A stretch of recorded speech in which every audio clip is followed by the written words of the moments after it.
And I feel like where HyperQuake adds a lot of value is helping customers to understand small ways to market accurately and test and learn different channels to get the ROI to prove out to those executives what the right channels might be. So people talk about TikTok or Instagram or Facebook, and there's all of these avenues to get to your audiences, but it takes a lot of strategic planning to identify how you're going to reach those audiences in the most compelling ways that are going to get them to click.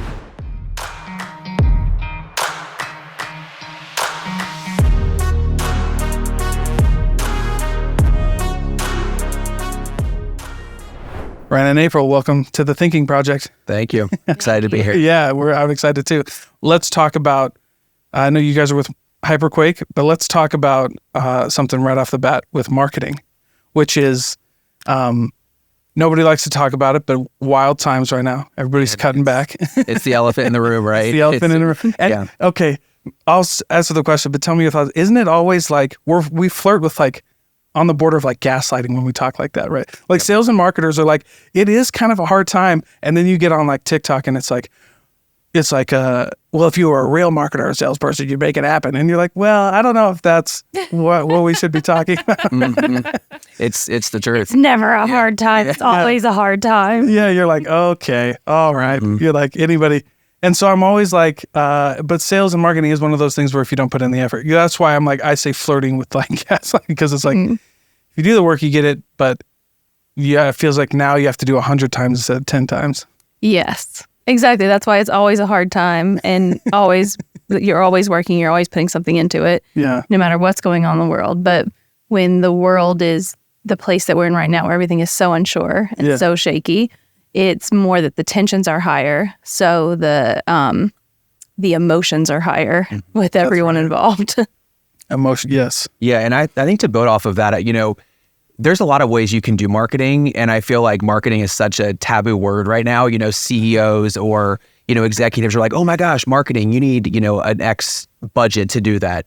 And I feel like where HyperQuake adds a lot of value is helping customers to understand small ways to market accurately and test and learn different channels to get the ROI to prove out to those executives what the right channels might be. So people talk about TikTok or Instagram or Facebook, and there's all of these avenues to get to your audiences, but it takes a lot of strategic planning to identify how you're going to reach those audiences in the most compelling ways that are going to get them to click or get them to buy or something along those lines. Yeah. Because I read on LinkedIn, I follow enough people that I heard that, and this helped me change kind of like my sales process, but they were like, behind every good like sales process marketing plan, there's like a really good offer. There's like a really good product, right? Mm-hmm. And I think that's, well, let's just jump into it. Marketing, end of 2023, beginning of 2024, we have, the next 6 months. What does that landscape look like? What trends are you guys seeing? How do businesses prepare? Because you can't stop marketing. So what do you do? Like, what's the plan?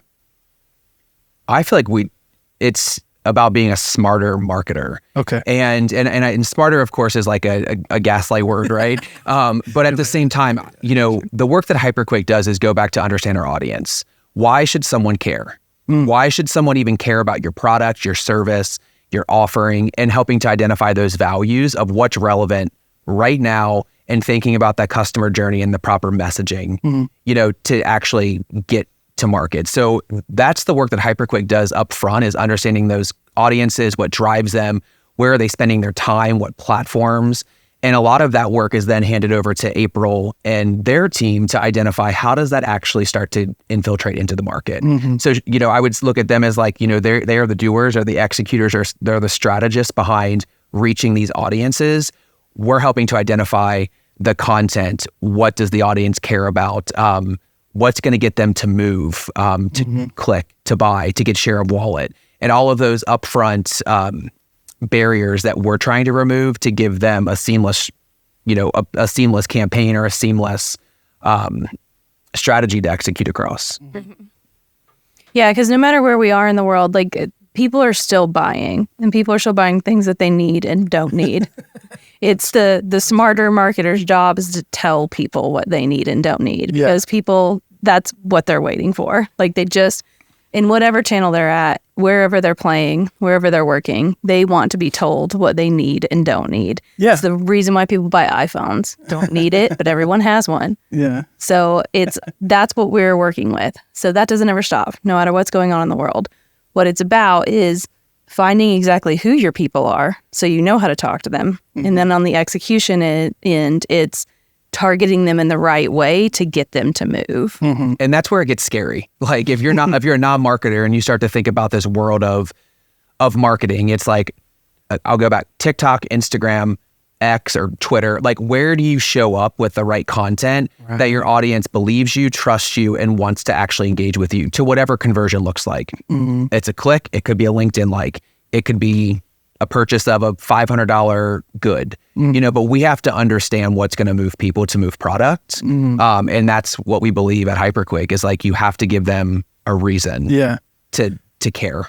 Right. And this is why, like, I think sales and marketing shouldn't fight so much. That's well, right though? Dalton, it is true, because we hear CMOs all the time saying, well, we're a sales-led organization and marketing took the back seat. And then, or we're a marketing-led organization and sales supports us. No. Like, it needs to be brought together, and you need to understand what the barriers are or the tensions are from the salespeople. And it's marketing's job to figure out the right messaging and the right communication to be able to make those barriers go away.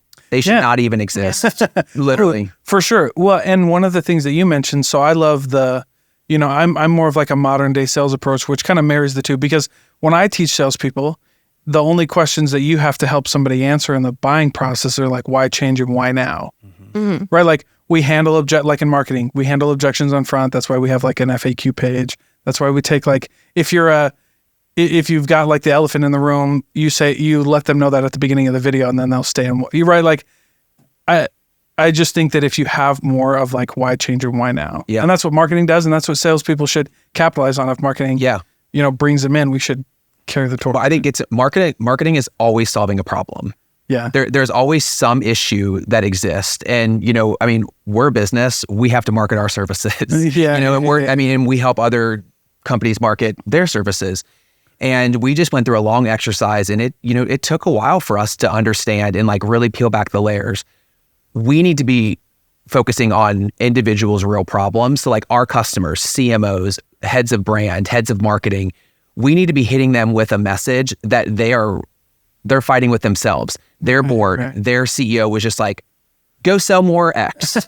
They're like, well, how do I sell more X? And so they're losing sleep over how to sell more for less money. That's right. And so they're like, what are the strategies? And those are the problems that they bring to HyperQuake to say, what are the avenues? What are the business models that we can create to drive a 3X on sales over the next year? Yeah. So those are the problems that they bring to us. We help them identify solutions or pathways.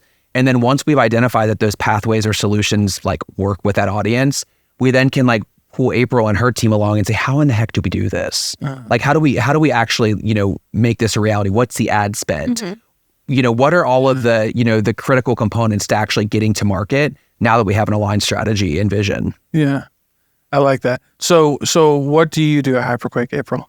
So I actually work for we have a partnership agency together. Okay. There's HyperQuake and Marcor. So I'm CMO over at Marcor and head a lot of the teams on the execution end. So this is about identifying exactly where those audiences are and then what their buying patterns or their behavior is, so that then we can use all of that strategy and use all of that like audience behavior understanding to then make them make an action. And like the creative elements. So, cool. We help to position brands to mean something of value to customers. Right. So like what's the heartbeat of the brand? And then there's campaigns, right? Like, what are those connections to the different audience segments?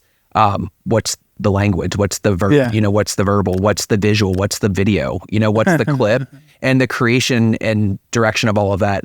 Those are the assets that are handed over to April's team. Oh, very cool. To then think through like, what's the customer journey? What's the drip campaign? What's the email strategy? What's let's write the SEO strategy for content. Our execution at Marcor ends up being channel driven. So we understand the platforms, we understand the channels, we understand how, okay, you have a goal of getting to 50,000 for ROI for this month. What channels are your people most active in that we need to turn that faucet on right now? Yeah. And then how do we build that audience so that it's replicable and we can keep them? So it's not just something we turn that faucet on, turn it off, burn it down later. We want to keep it so that you can continue to build. Yeah, we were talking about that before, right? We were talking about how like it's really hard going like 10 a month or whatever you're spending on marketing just to like stop completely because it just, you know what I mean? It's just off. You just ruined it. Yeah, that's right. You're like, dude, what did you do? Exactly. Well, you said something funny, Ryan. You said like you talk to those people who are like sales led or marketing led. Yep. And I don't know that because like, I don't understand that because like if you're an SDR, sales development rep, or you're a business development rep, you're just a marketing guy. You're telling a story. Yeah, you're trying to figure out. Yeah, like you're cold calling in instead of an ad getting in front of you. You're just dealing with more You're just dealing with a rejection personally, and not somebody just scrolling past. Yeah, but I think that's where you can leverage the power of marketing and the power of, I think, good storytelling is that if you're, out, like you were talking earlier, you do cold calls. Yeah. Great. Well, but it takes like, I think, what is it, like 11 touch points now with a brand to actually like even recognize their name. Mm-hmm. So how do you get out in front of those? How do you create lists where, you're starting to target individuals where by the time that maybe you've gotten to them, they have already, maybe heard you, maybe visited your website, maybe you're tracking all this through the CRM to see activity. So, like Ryan Bettinghouse came to my site. He went to this page. Like I know. A lot of that is available to you, and it's about the right platforms to allow marketing to support sales. So their job should be easy. Right. It's like hook, line, sinker. We used to do that. And I get a lot of heat from this, but I never really figured out why, but I grew up in the car business. Yeah. That's where I got I cut my teeth in sales and in marketing because they would do that. So car dealerships, they have thousands, hundreds of thousands of emails, and they would plug those into targeted Facebook ads. They would just upload their list into Facebook. Mm-hmm. And they would have that pixel or whatever it's called. And we could see like they saw the ad and then they went to the website and they looked at a Honda CRV. And then my BDRs would pick up the phone and be like, hey, we're running a special on CRVs right now. Mm-hmm. Like, is that something would you just like to test drive it? We'll give you a $50 Amazon gift card. And like, it would just go through the roof. Like it made our job easier. Yes. Sales went up. Like that kind of mixing of marketing and sales is a huge benefit that like I only saw in the car business. Like now people are like doing that more, but like we were in the car business in the early, you know what I mean? Much more efficient that way. It was so easy. Like we knew that. I mean, we weren't creepy about it. Hey, I just saw you were on my website. Well, you know what? But now you're hitting on a really, I think, interesting tension of like data privacy. And I'm not the expert in data privacy. Like that's April and, how they can get lists and, properly get after. Yeah, there is compliance you have to go through. Sure. But I do think that things are shifting. Mm-hmm. And, the area of like acting like you didn't know or just like calling someone, like everyone knows like you're being watched, monitored, tracked, people are following you. Right. And I feel like, there might be some audiences, let's even look at the younger generation. Like, hey, I saw you were on my website and you looked at a CRV. Yes, you have they to might like that. Yeah. But those are all values, to whereas like if you called my mother or my father and said like, I saw you looking at this, they would be like, they're like, what? Man, like this is this is the government, like, or like they're coming after me. But like I feel like that's why knowing your audiences and what moves, you're right. Targets is really important. And the other, I think, point to click on that's really important is paying attention to data. And that also is, I feel like, the role of marketing and managing expectations up, sideways, down within an organization. Yeah. So when you go to your CEO, I mean, you can't just go and say, hey, we're spending, $75,000 a month on, clicks. Well, what am I getting in return? I think looking at data and having an agency or support in-house that is able to track data, create dashboards to show success are really critical. Yeah. And that's where I think marketing gets a little bit of a bad rap a little bit is because it's just spending to spend and there's really no direct correlation to effort. Yeah. What do you think? To go back to the beginning of our discussion and conversation about why the elephant in the room on marketing and why they're the first to get cut. Sales and marketing first to get cut. Because marketing ends up being seen as as a red line on budget lines in every organization. That's right. So if it's not seen as a profit-driven center, if it's not seen as an ROI, then it's a red line. And so it gets to be the easiest red line for the C-suite for real. You're to cut off. you're the first one to the door. That's Yep. And that's about managing expectations. It is. Oh, yeah. It really is managing expectations. I mean, and we all have the philosophy, like if we're working with a customer, our job is to make them look like the hero of their own story. Yeah. Like we're just a tool. Yeah. Really. I mean, we are a tool that we hope to never be disposable because they see the value in our work and the value in our partnership or the thought leadership that we bring to the table. So, agencies, quite frankly, are also one of those words inside of like a C-suite that's like, they're probably just going to write me a retainer and, and I'm not going to, but like we look at this as like a team in scale. Like we are collaborators, we are consultants, which I think is really important of like solving big problems and helping them determine like, should people use an agency to scale or should they hire those people in-house? Like, and I think that's like, that's really, and that's where we add value of like scaling their team and helping them identify pathways and strategies. And then we can help to execute them, i.e. April and her team, or they might say, you know what, we're going to bring a team on internally. That maybe they need someone that's an email marketer, versus outsourcing that. It's about what you need the most. Like, what does your company need the most right now because of who you're trying to reach and who you're trying to target. So what do you need that's full-time versus what is just makes more sense for you to contract? Contract. I think everybody should just contract at first. That's just my opinion because like salespeople, for example, like I bring SDRs into people's companies. It's so people just don't realize it. Like they're like, I need a salesperson. So then they go on Facebook and hire their buddy. And they forgot that you need all the sales enablement tools. You need marketing. Like nobody wrote your offer out on paper. You just think it's so cool. Well, I think you're hitting on which I completely agree. And, April talked about Marcor. And, and they're amazing brains behind that company. And they're so good at audience identification and like getting into market. But I think it's also really important to talk, you said, start with agency support, or keeping it as an outsourced service. On the flip side of what HyperQuake offers is a company called Several Thousand Alliance, which is around consultative change management, chief growth officers. So a lot of folks will come to us and say like, I have no idea how to scale my business. Well, there's ways that you can actually, plug someone in for 30, 60, 90 days to allow them to identify what you as a business really needs. Maybe it is that you need a scaled marketing team. Welcome to HyperQuake. So it really, and the intention is not to sell all these services. It's really always to help the customer. But oftentimes companies don't know what they need or they don't know. They don't know. And that's an outside perspective, from a consulting standpoint to then be able to say, okay, maybe HyperQuake isn't it, but we have someone that can support you. In our network that is not a company that HyperQuake owns. So it's finding the right fit for the person. And I feel like we do put that customer at the center of everything we do. We'll always look at their needs as a consultant to better their business. And that's important to us. We see that a lot here, especially like in our Utah startup world. There's so many CEOs and so many like these startups that are led by engineers or led by tech brains and these brilliant people who have an incredible offer or an incredible product or something very innovative or just a great idea. But they are not marketing people. They're not sales people. You don't know how to like reach somebody on a human level. Exactly. It's like the standard, I have this amazing tech stack. It's going to solve the world's problems. And everybody will want it if I but can then just explain what it is. And I'm like, can you tell me what it is? And then it's like, do you have 20 minutes? And it's like time out. Like your salespeople need to be able to go on to push this and to be able to tell a compelling story in 30 seconds. You have to. Ask a couple really good questions that are like, what problem are you solving? Like, why should somebody care? Like, why should somebody care now? And what do they need to do about it? That's the power of branding and marketing. 100%.